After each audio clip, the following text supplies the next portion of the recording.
Welcome everyone. The Girl in the Lake by India Hill Brown.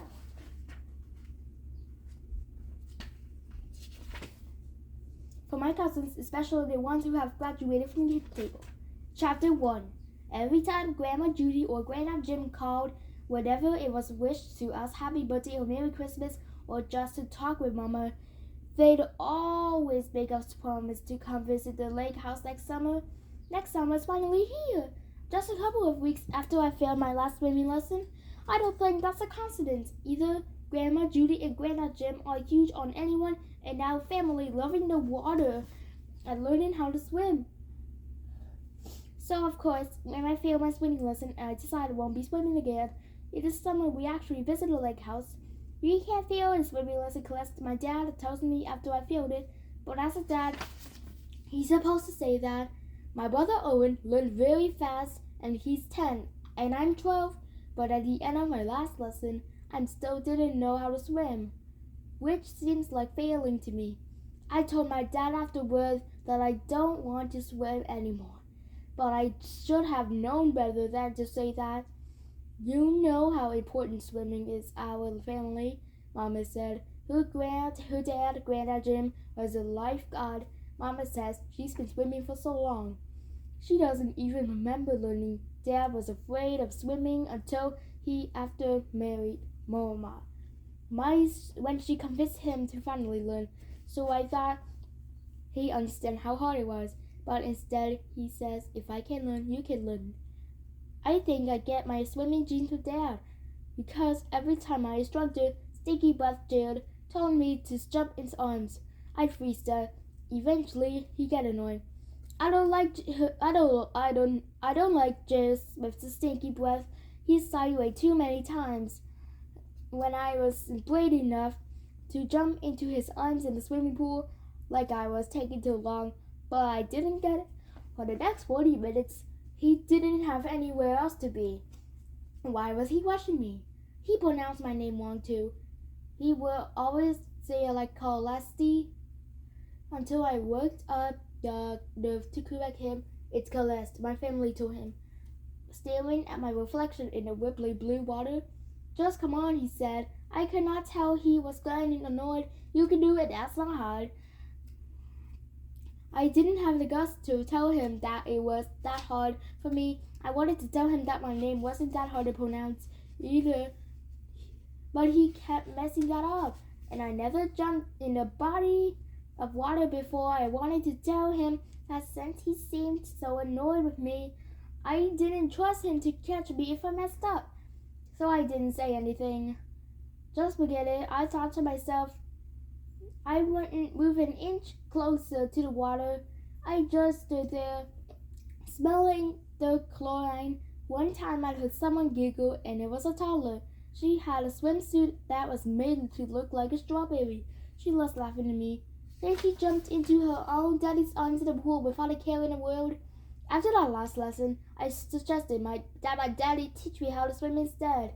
I feel way more comfortable jumping into his arms than Sticky Butt Jared's old mama's. She says she's so good at it. Granddad will teach you, she told me. Then she stopped herself and says, Granddad will teach you.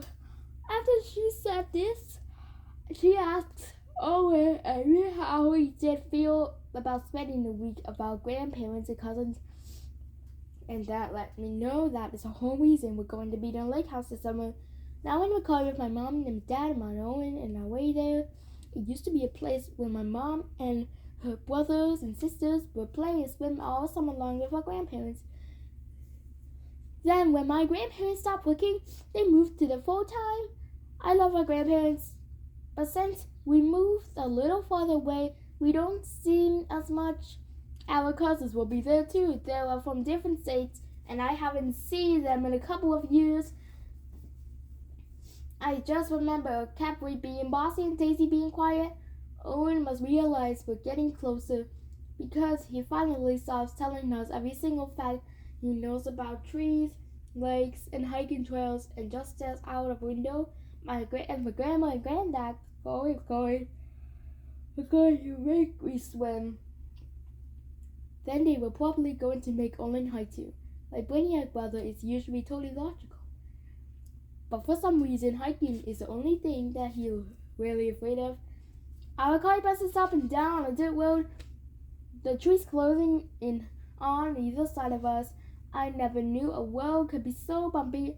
We pass a town library, a small grocery store, and then pretty soon I don't see much of anything except for houses, and now and then, "Wait here," Mama says. She turns around and smiles at me, Owen in the back seat.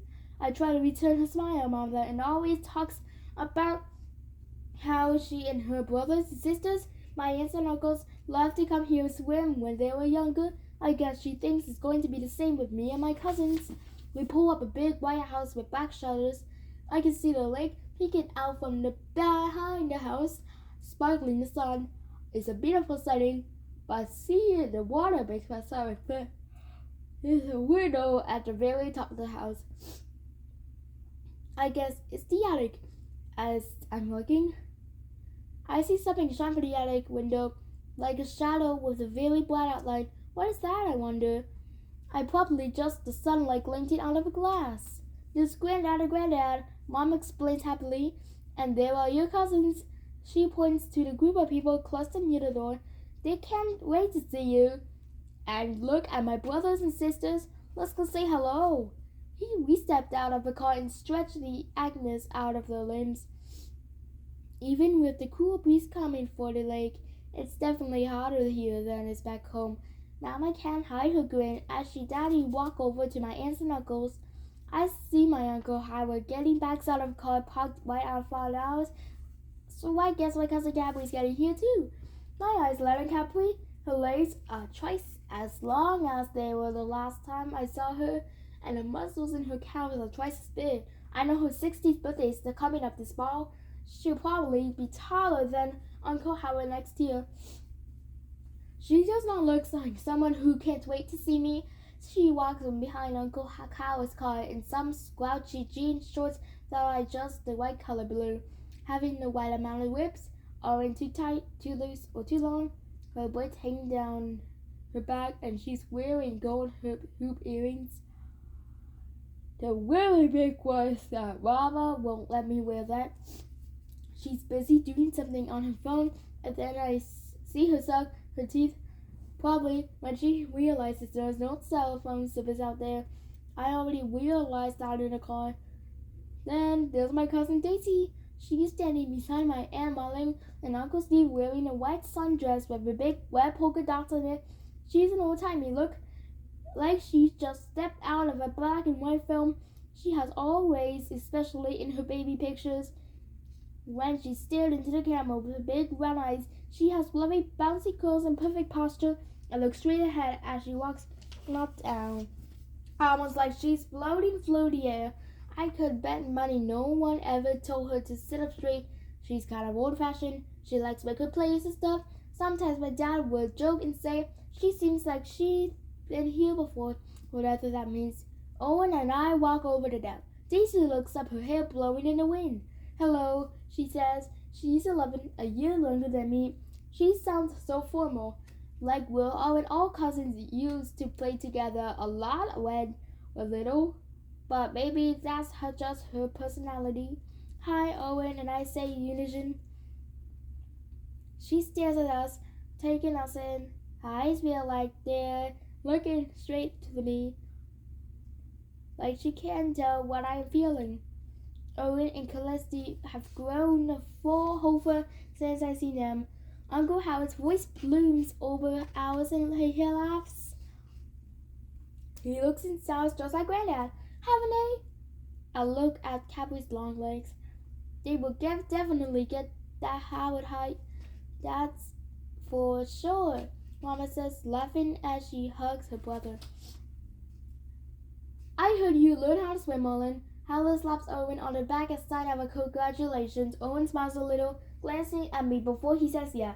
"Don't worry, class, between that beautiful lake and the pool up the road, you'll be swimming in no time. Maybe Capri can drive you." Mama clears her throat and Capri glares at her dad. Then she glares at me. What do I do? Uncle Howard is sweating as if he said something he doesn't say. Or maybe he's sweating because it's so hot out there. Daisy, I love your dress, my mother says, trying to get to change the subject. Thank you, she says. She does a curtsy like a girl out of a fairy tale book, and Capri scarfs off while Owen and I look at each other. Who does that? This girl, straight out of the past. Aunt Molly says. She gives Daisy a shoulder and squeeze. She stands there as our parents talk and laugh without Aunt and Uncle's for a while. Then they say their goodbyes. Have the best time, Mama says, giving Owen and then me a huge hug. She and Dad look genuinely set to go. Maybe they should stay here and us the kids should go back to their houses since they have so much fun here. My girl, call me if you need anything, Daddy says. He winks and somehow I know he's talking about swimming, so I think he gets it. But it's not that I'm afraid of swimming exactly. At first, it sounded fun, but my swimming instructor made it kind of difficult to me. And now I just don't care anymore. Maybe he was right. I wasn't that hard. I was just being silly, and not to mention, right after falling, I had a nightmare about falling into a big body of water. It felt so real, and now I'm definitely not in a rush to learn how to swim. Okay, I say, hugging him too. Capri walks over to us, a scowl on her face. Daisy, Owen, and I all say hi to her, but she just waves us off aside. But I don't want to have a deal with her attitude all week. I always thought Capri was really bossy anyway. I don't get it. When I am home, I'm the oldest and don't boss Owen around at all. We wave as the grown-ups pile into the cars and then disappear one by one until all that's left is an old Ford pickup truck and Jeep, Grandma and Granddad's cars. I peek around the back of the house to the wide green backyard, and trees have branches that hang very low and create long shadows across the grass. They back into the wooded area that looks worn down the tire tracks. I wonder if Granddad drives through there to get to town. I wonder if that's where Grandma and Granddad hike. I wonder what's back here. I look around some more. I see the deck that leads to the lake. I can't help but admit to myself that the lake is beautiful with the steep blue and the glitter from the sun, but it's so big it overwhelms me. It is at least 10 times bigger than a pool. Will Granddad make me jump in the lake? I hope not. It's pretty to look at, but the thought of jumping in makes me feel dizzy. Owen, Capri, Daisy, and I stand in the awkward silence, staring at the house, the sparkling lake behind it. Come on in, Grandma says. She has a wide smile and nose like Mom. We walked into the house, and it's like all in the hot air outside is packed into it. My forehead is still sweaty from standing outside. The house smells different from our house. My forehead is so sweaty from standing outside. The house smells different from my house. It makes a lot of noises too. Lots of creaks and groans. As soon as I walk in, the house sighs really loudly. It almost sounds like a voice saying, "Hi!" We all stare at the ceiling. Grandma must see our expressions because she tells us that it's just a house they're settling in. Whatever that means. All of your rooms are upstairs. Grandma says you can choose the ones you want to unpack, then come back downstairs for supper. I already know which one I want. The one with the best view of the lake. Just because I don't want to swim, it doesn't mean and I don't want to draw the view. I went upstairs into the room and far left, eager to get the one with the biggest balcony before Capri does. The sun is setting just outside of my window. A big oak tree casting a shadow that looks like a big hand on the room. The floor creaks when I step inside. Like the rest of this house, the bed looks comfortable though. And there is a huge colorful quilt on the bed. The only things is here are the nightstand, a lamp, a dresser, the bed, and a quilt. I decided to put some things around the room to make it feel more like home since it will be my home for next week. I put a picture that my friends and I took at my friend's Iris' summer slumber party on my dresser with my sketch pad and colored pencils right beside it. I told Iris about Sticky Breath Jared and how he made me feel. She told me that I should have told him right then and made there. You should have told him just like this, she said, standing up with her beaded braids clanking together. First of all, my name is Celeste, and I swam before. That's why it's hard. And your stinky breath isn't making it any easier. Stop acting annoyed with me and be patient. And then, when you did jump in, you could have splashed in. She giggled at the last part. I just laughed and shook my head. I'm not like Iris. Sometimes it's hard for me to say what I feel. I want my picture of Simone Manuel, the Olympic gold medalist swimmer, and stick it onto the wall with a roll of tape I found at the bottom of the bag. I hope that she will inspire me to gather up the nerve to at least jump in the pool in the summer. I look around the room and try to get used to it. Even though it's too old, it still feels new to me and quiet, and hot. The warm air is so thick. It makes me the room feel crowded. It's someone is here with me. I look around twice, even though I know I'm the only person I'm here. I open the window to let some air in. I hear a knock at the door. It's time for dinner, someone says. And then I hear Phil running away. Their voices strangely old-fashioned. Daisy, I guess. Come in, I call. I go back into the hallway. The floor is still creaking under my feet. The storm slams behind me. I jump. Then I remember I left the window open. Sometimes at home when I leave the window open, my bedroom door slams too.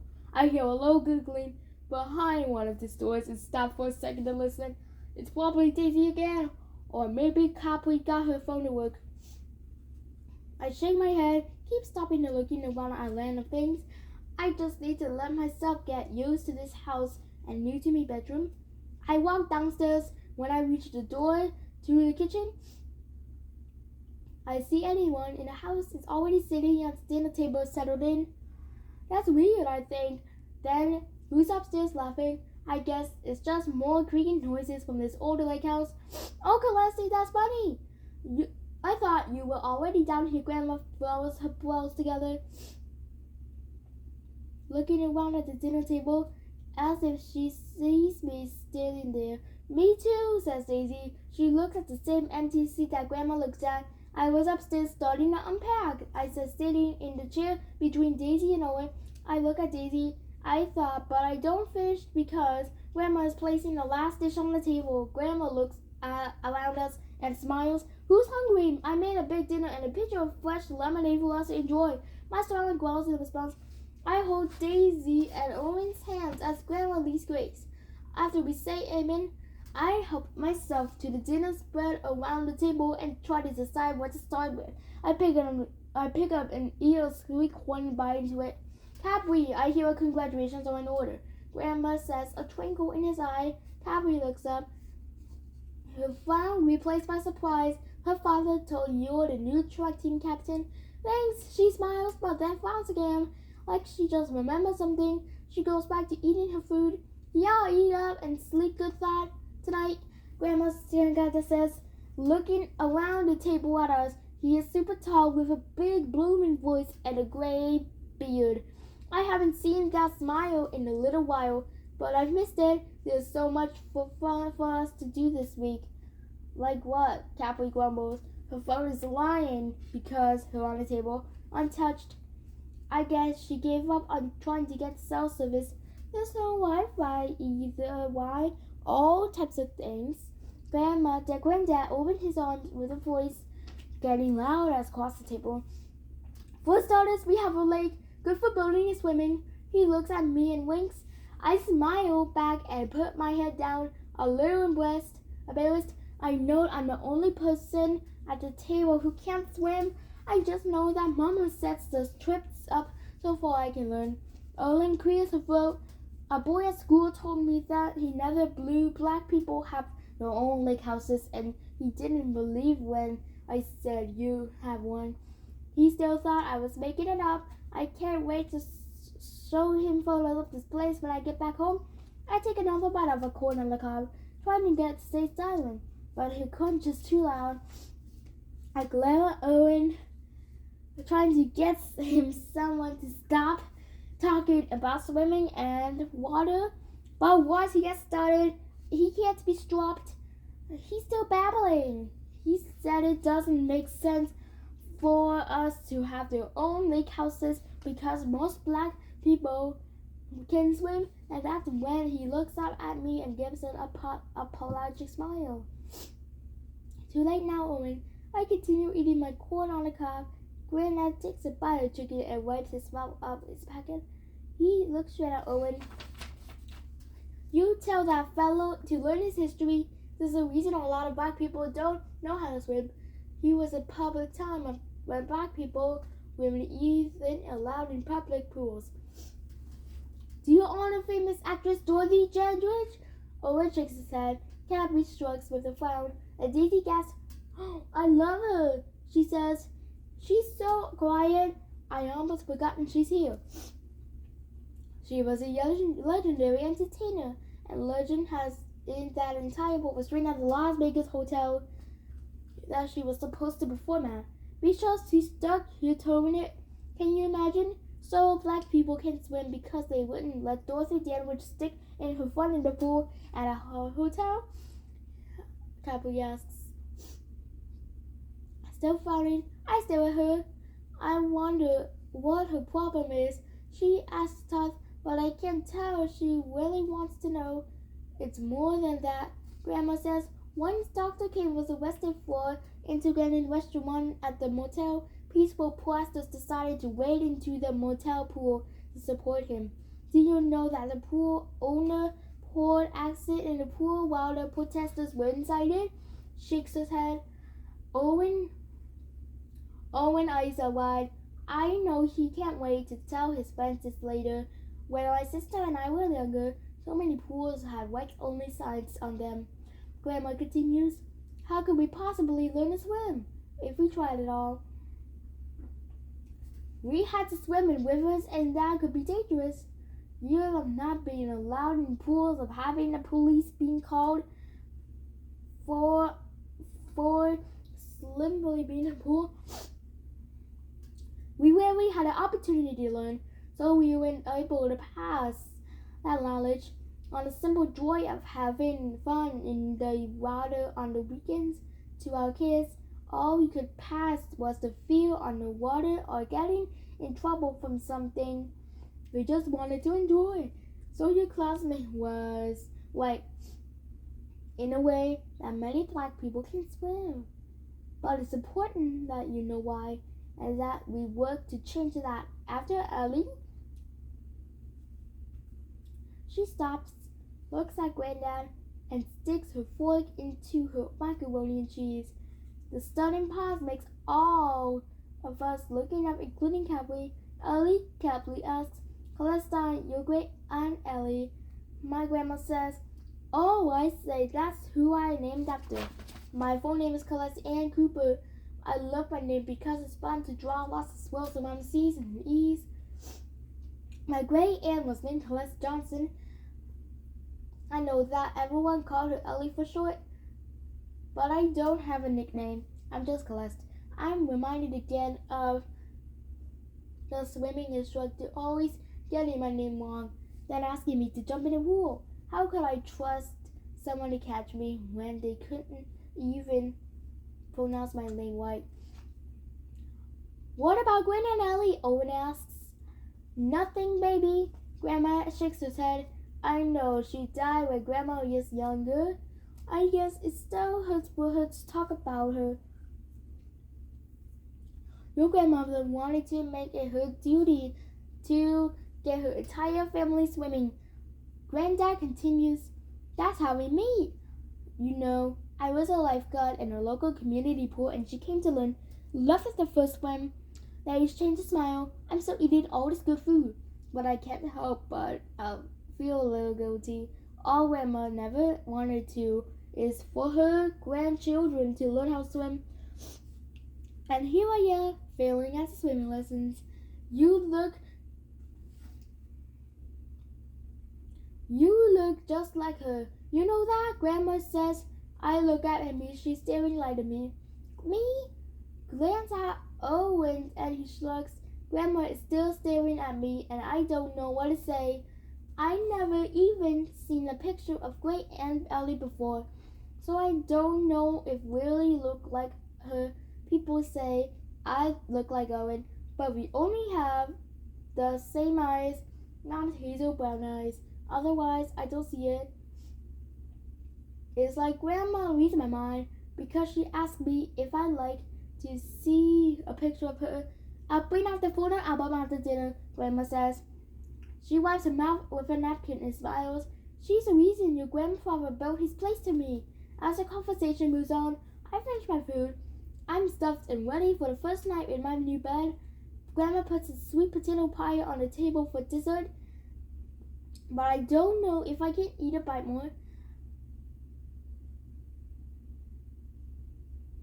Owen, of course, takes a piece and puts in one of the small dishes Grandma bought out. Grandma disappears and comes back with a big black book. She wipes some crumbs off the table before she gently places it down. Granddad steps behind Grandma and looks over her shoulder. Stacy scoots a chair closer to the table and carefully leans in.